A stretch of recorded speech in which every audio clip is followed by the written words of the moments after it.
शनिवार को आयोजित वन रक्षक भर्ती प्रक्रिया के फिजिकल टेस्ट पैदल चाल में शिवपुरी से टेस्ट देने के लिए बालाघाट आए अभ्यर्थी सलीम मौर्य की दौड़ के समय हृदय गति रुकने से उपचार के दौरान मौत हो गई थी। इस मामले में मृतक युवक के परिजन और आदिवासी विकास परिषद ने अपनी आपत्ति जताते हुए युवक की मौत का जिम्मेदार वन विभाग को ठहराया, जिन्होंने भीषण गर्मी में फिजिकल टेस्ट पैदल चाल का आयोजन करने और युवक की मौत होने पर भी किसी प्रकार की सहायता या आर्थिक मदद न किए जाने पर आपत्ति जताई। तो वहीं उन्होंने पैदल चाल के दौरान एम्बुलेंस उपलब्ध न होने का आरोप लगाते हुए मृतक युवक के परिजनों को आर्थिक सहायता दिए जाने की मांग की। आपको बताया कि वर्ष 2022-23 में वन रक्षक और क्षेत्र रक्षक भर्ती लिखित परीक्षा में तृतीय चरण हेतु सफल अभ्यर्थियों के अभिलेख परीक्षण, शारीरिक माप व पैदल चाल परीक्षा 24 से 27 मई तक वन क्षेत्रपाल महाविद्यालय बालाघाट में आयोजित की गई। इसमें शनिवार को 25 किलोमीटर की दौड़ सुबह 6 से 10 बजे तक ग्राम गर्रा से वारा के बीच में आयोजित की गई थी। सुबह 6 से अभ्यर्थियों ने इस पर पैदल चलना स्टार्ट किया। इस दौड़ में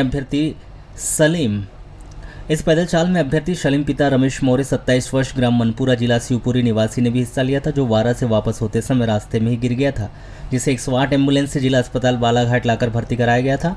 यहां प्राथमिक उपचार कर उसे बेहतर उपचार के लिए जिला अस्पताल गोंदिया ले जाया जा रहा था, किंतु रास्ते में ही अभ्यर्थी सलीम की मौत हो गई। रविवार को युवक के शव का पोस्टमार्टम करवाकर अंतिम संस्कार के लिए उत्सव उनके परिजन के सुपुर्द कर दिया गया। अभ्यर्थी की मौत वाले इसी मामले में युवक के परिजन और आदिवासी विकास परिषद ने सवाल उठाते हुए युवक की मौत का जिम्मेदार वन विभाग को ठहराया। तो वहीं उन्होंने युवक के परिजन को मुआवजा भी दिए जाने की मांग की। मामले को लेकर की गई चर्चा के दौरान मृतक अभ्यर्थी सलीम के पिता रमेश मौर्य ने बताया कि उनका बेटा वन रक्षक भर्ती परीक्षा में फिजिकल टेस्ट देने के लिए बालाघाट आया था। दौड़ के समय सड़क पर गिरने से उसकी तबीयत खराब हो गई थी। इसके बाद में उपचार के दौरान मौत हो गई। उन्होंने बताया कि वन विभाग के द्वारा जब पैदल चाल कराई जा रही थी उस वक्त एम्बुलेंस की व्यवस्था नहीं थी। यदि एम्बुलेंस की व्यवस्था वहाँ होती तो उनके बेटे को समय पर उपचार मिल जाता और उनका बेटा आज जीवित रहता। उन्होंने यहाँ भी बताया कि अभी 2 माह पूर्व ही सलीम की शादी हुई थी। सलीम की मौत होने पर पोस्टमार्टम कराने के लिए हमसे 1500 रुपये भी लिए गए। वन विभाग ने हमारी कोई आर्थिक सहायता नहीं की, यहाँ तक कि शव घर ले जाने के लिए वाहन भी नहीं दिया गया। हमें पैसा खर्च कर निजी वाहन से शव ले जाना पड़ रहा है। वन रक्षक की थी और इसका दौड़ कहाँ थी? ये फॉरेस्ट वाले आपके पास में आए, क्या इनने आर्थिक मदद की आपसे? नहीं किए। और आप जब बता रहे थे ये अभी जब पीएम हुआ आपके बेटे का, तो कितने रुपए दिए आपने? 1500 रुपये किसको? जिसने पीएम किया। और ये जो आपके बेटे का कल डेथ हुई है, तो क्या जब दौड़ हो रही थी तो एम्बुलेंस साथ में चल रही थी? तो आपके बेटे को न्याय नहीं मिला? इनने आर्थिक सहायता की बोले? तो ये पूरी गलती फॉरेस्ट वाले की आप मानते हो? अगर दौड़ हो रही है तो एम्बुलेंस साथ में चलना चाहिए। आप पता चला कि कोई सलीम मौर्य है, पिता रमेश मौर्य, जो शिवपुरी का 27 साल का है। और आपको पता ही होगा कि कोविड के समय वन आरक्षक की भर्ती हुई थी और वो एससी कास्ट से, दलित समाज से है। और अभी कल शारीरिक दक्षता का पेपर हो वन आरक्षक के लिए। अब मेरा बस ये कहना है, कल अगर उनकी मृत्यु हुई है तो कम से कम प्रशासन को, शासन को उनको आर्थिक मदद करनी चाहिए थी।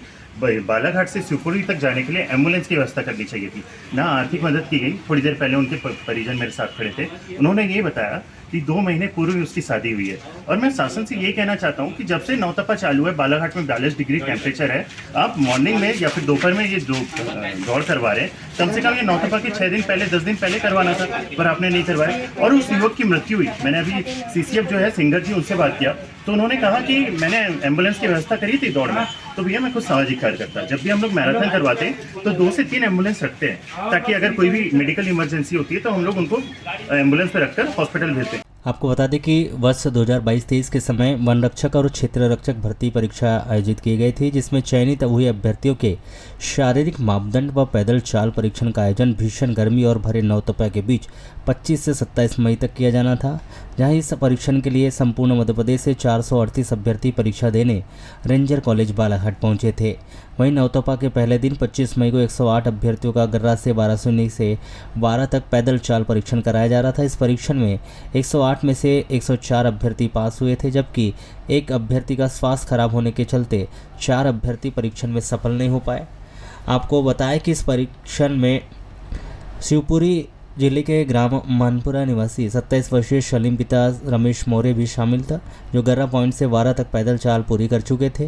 वहीं वारा से वापस आते समय अचानक से वे सड़क पर गिर गए और उपचार के दौरान उनकी मौत हो गई, इसकी जानकारी भोपाल पहुंचने पर वन भवन भोपाल से पैदल चाल परीक्षण को आगामी आदेश तक के लिए स्थगित कर दिया गया है।